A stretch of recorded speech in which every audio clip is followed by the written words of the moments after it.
kid who actually pulled my show and fired me from CBS. But Gavin and I have a good working relationship. We worked through that particular incident. I understand that Gavin was mandated what he needed, what they wanted him to do when he came in. And it was pretty clear and concise. Sports Radio 16's numbers had dipped to embarrassing low levels with the morning show with Mark Vandermeer and Andre Ware. Andre's a nice guy, but he's bad radio to listen to. That show didn't work.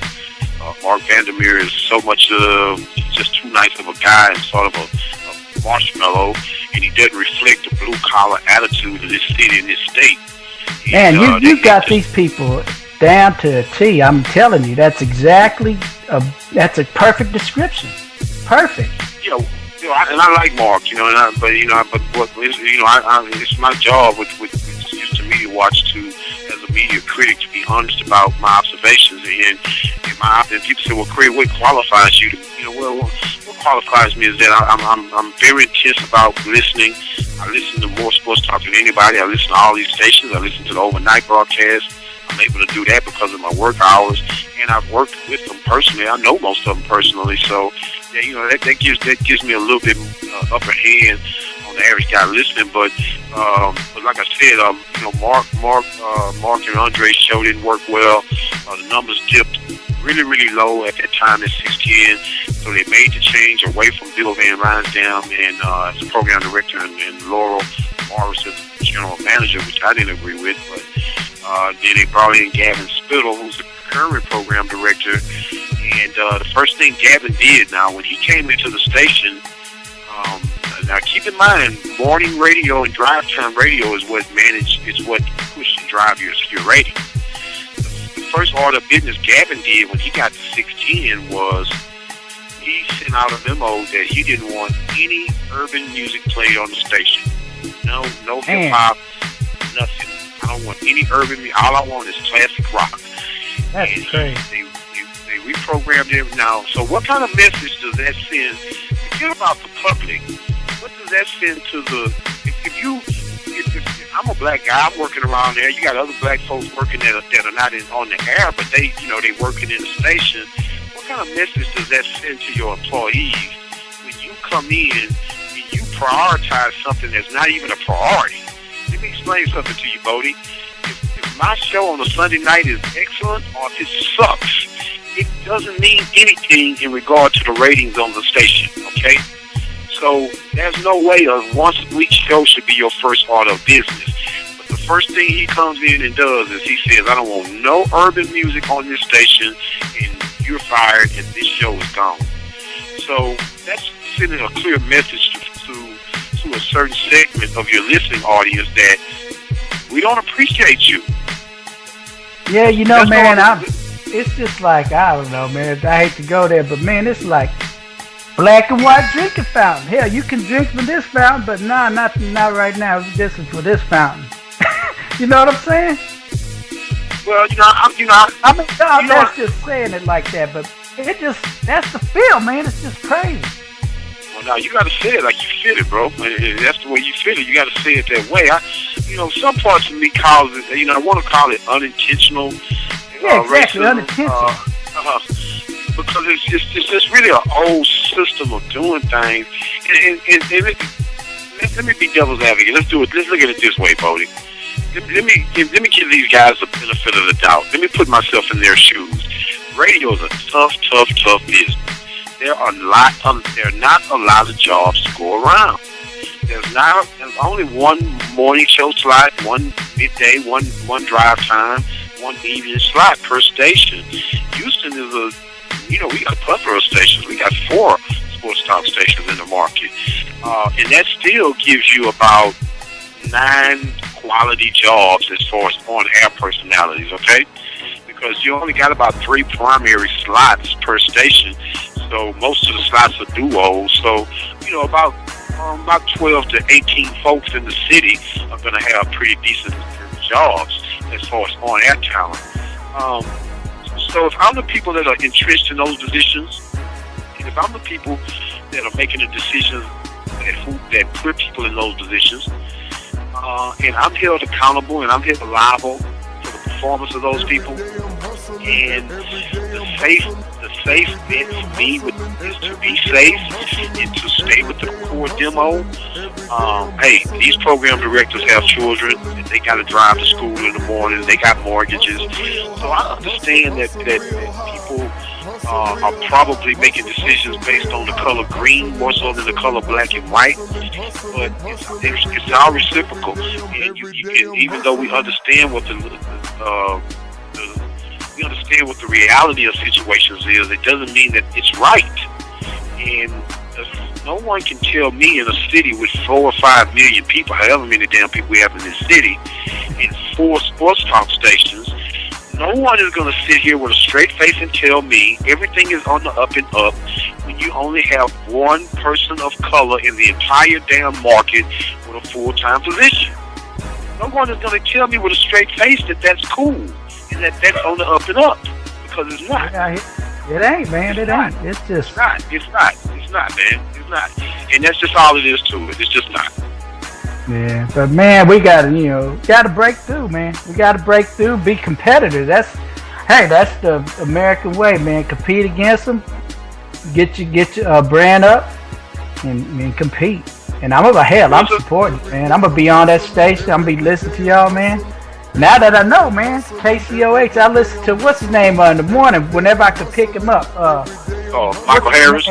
Michael Harris, yeah, he's in the community. He talks a lot of community issues. I like when listen to him, and it's very hard to pick up. That was the only problem.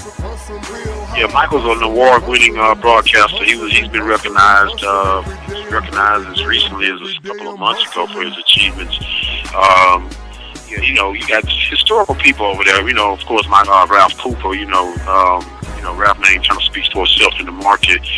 So let me ask you about Ralph. What happened? I mean, why isn't he on one of these stations? He's got the pedigree, Ralph was offered. He was offered Michael Berry when Michael Berry was operations manager at Sports Talk 790. Matter of fact, it was during the time that I was still with Sports Radio 16, and I remember pretty well when it was occurring. Ralph Cooper was offered an opportunity to leave KCOH for Sports Talk 790, but Ralph made a decision to stay at KCOH and to continue to serve the community from that angle. Ralph is the only person that's given Black Voice an opportunity on a regular basis. If it wasn't for Ralph, guys like me would not be getting regular opportunities on the radio in the market right now. Because of some of the things we talked about today. I challenge. I'm not saying that we should wake up tomorrow morning and fire all the white guys. There's nothing ridiculous about this. What I'm saying is we need to be more fair in our decision-making process and the way we're giving opportunities. And it's like any other structure in business. You're going to have to get some people of different genders and different people of color also in some of the decision-making positions. People are not going to do the right thing. If you put all black folks in charge, you put all white folks in charge, it don't matter the color of skin. What it is people are not going to do the right thing if there are not people to stay on top of them and make sure they do the right thing. And that's what it's all about. If you had nothing but black program directors working in the city, you would probably have an unbalanced amount of blacks working and not as many whites working. I'm not exonerating blacks from anything. I'm not saying that blacks would do a different or better job if they were running the market.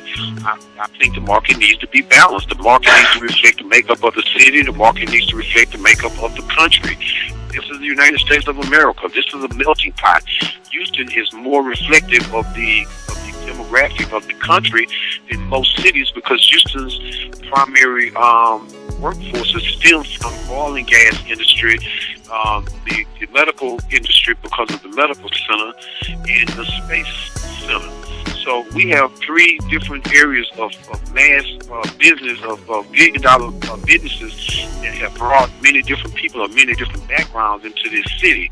And you know that, Bodie. Houston is probably more reflective than any other city in the country of what the United States is because of those 3 industries, oil, space, and medicine. Has made this city very, very diverse. And it's just ridiculous that we are where we are with this. But I hope that we'll be, and I'm pretty confident that eventually we will work through this thing. And Houston, this is a little embarrassing for our city. And I think our city is really above it, above something like this. But if you're the guy that's on watch, if you're the guy that's the program director at one of these stations, while I'm making this campaign to increase awareness, you're going to be reluctant to respond, because these guys probably feel like if I respond, it's going to look like I'm responding to it's like I'm saying Craig is right.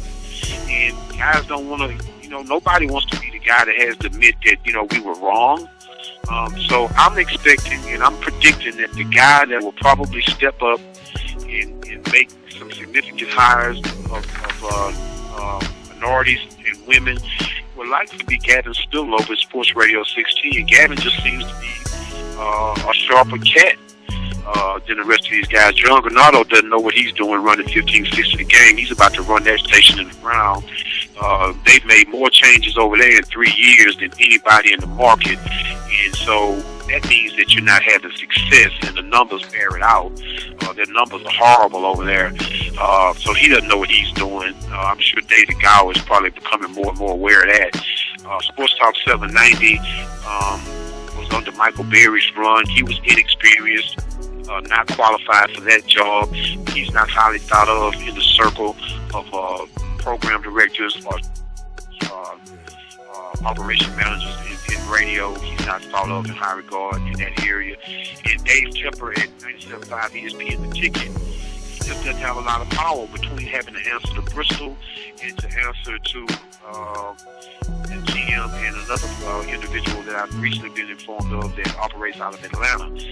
So, it's just going to have to be some change, and hopefully more people like you, Bodie, who are a little bit more educated and have a forum, will I'm not saying every week guys need to get up there and tie shows with this, and I'm glad you addressed it, but it is something that we guys that have a voice need to be talking about, man. I feel you, man. This has really been eye-opening and wonderful and pretty deep, man, as a matter of fact. And it's just, I'm glad, man. I'm so glad I have you as one of my guests, man. But I got my buddy Pool Doc. He wants to ask you a couple questions, maybe like the mood that we've been in. If you still want to speak on it, feel free, or you pretty much had what you want to say on that issue. Yeah, go ahead, man. Pool Doc. What's up? Hey, Lesbian Craig, man. It's Doc. I usually run Bodie's sound on his show, and I've been digging through your website. It's for all y'all listening out there. It's sheltonmedia.blogspot.com. Shelton, go for it. Yeah. I first log on to the website. To make it easier as far as getting onto the site. I'll just interrupt you one moment, man. Nah, go for it, man. Just go to HoustonMediaWatch.com. That's it. Just type in HoustonMediaWatch.com. That'll take you to the blog. Because that's a shorter address than that SheltonMedia.blogspot.com. Just go straight to HoustonMediaWatch.com. And you Google that, and it'll pull up, and you'll see HMW, the acronym Houston Media Watch, and that'll put you in on the blog. Thanks for bringing it up. Yeah, man, I'm digging through it right now, and I got a couple of things. Number one, I heard earlier about the different programming and the different programmers in out in the Houston area. Real quick, I know that you were saying that that your minorities aren't getting a lot of run in the pretty much any AM station, not just Houston, I would think.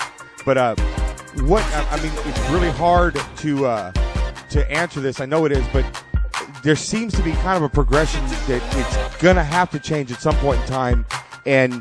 But if the same old people are doing the same old thing, nothing's ever going to change.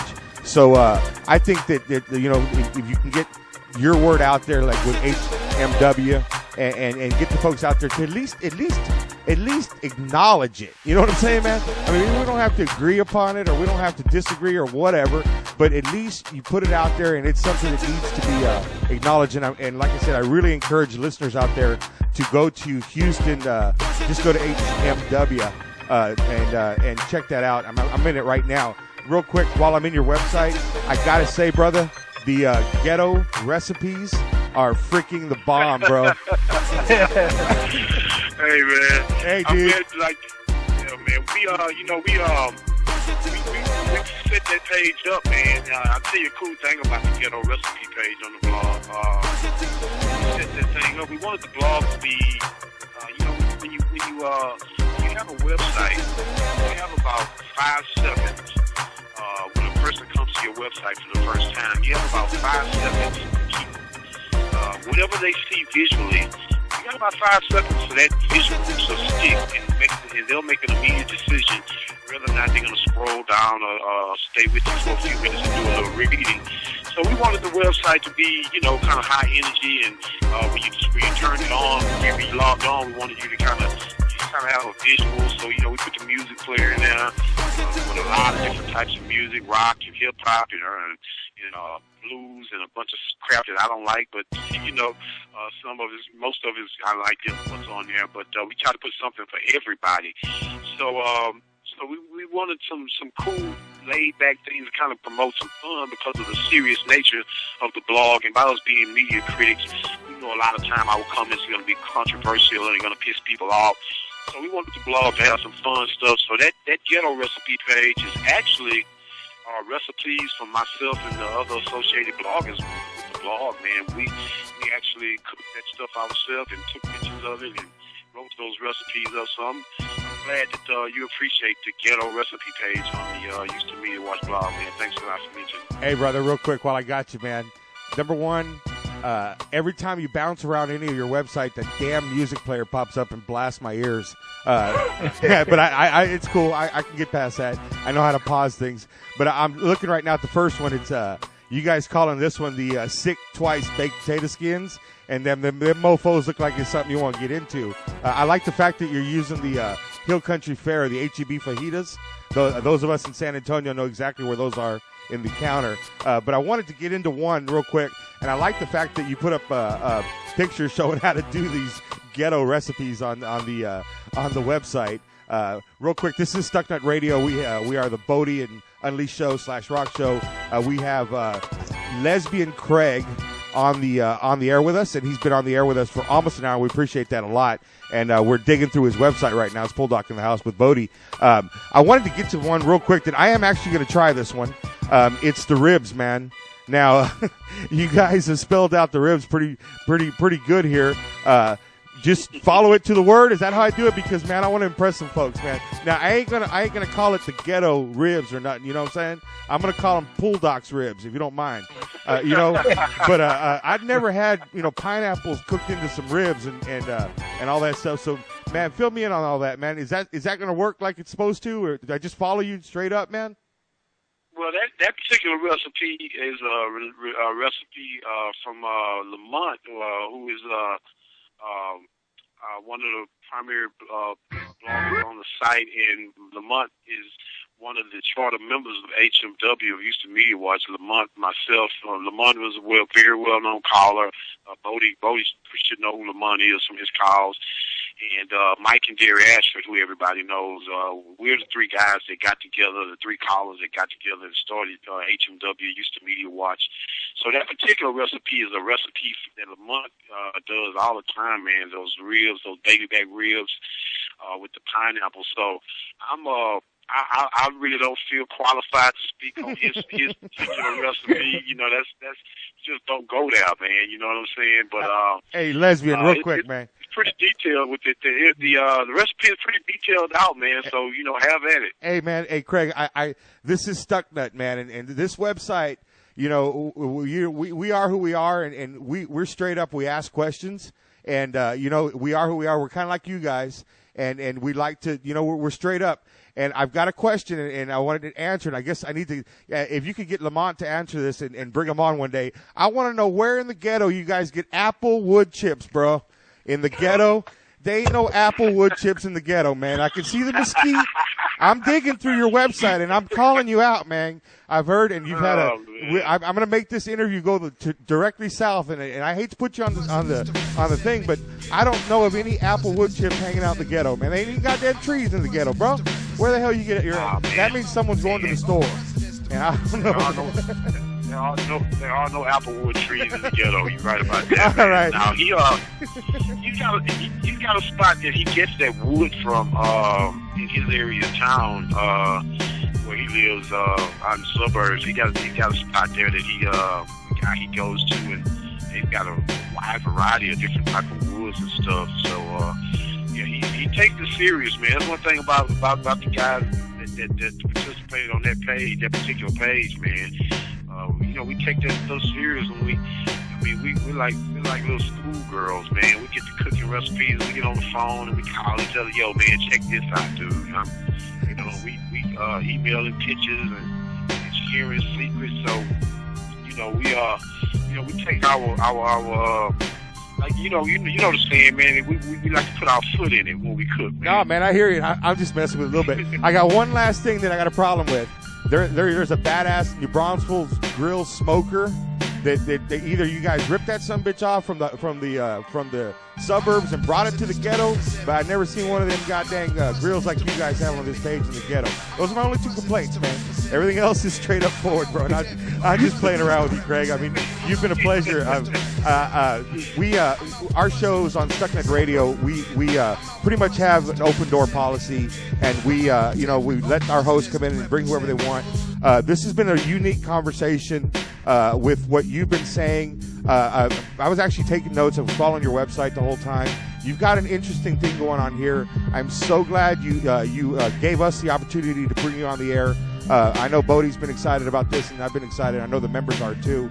And on behalf of our membership out here in StuckNet Radio and StuckNet Land, we invite you to hang out on our website. You're one of us, brother, and we appreciate you doing your thing. And like I said, I'm going to turn it back over to Bodie. I just wanted to get that out there, you know what I'm saying? And I didn't want to dog on you, but I've seen ghetto too, you know what I'm saying? I live in San Antonio, so and I had a couple of questions and you answered them right. It may be ghetto recipes, but they're not necessarily done in the ghetto. I got you, brother. I'm all over it. And once again, on behalf of StuckNet, thanks for coming on the radio. We appreciate that, sir. Oh man, that's real talk, man. You guys have a great reputation, and we've checked you guys out before, and everyone. I became aware of stuff from Jim Rome, and I know Lamont. As a matter of fact, you guys got a Facebook page, right? Yes, sir. StuckNet. Yes, sir. We sure do. Yeah, because we posted things on your Facebook wall. Lamont handles most of our web stuff, service. He handles pretty much all of our web design and everything in that regard. As far as the engineering, we have another guy that does the banners and all of that.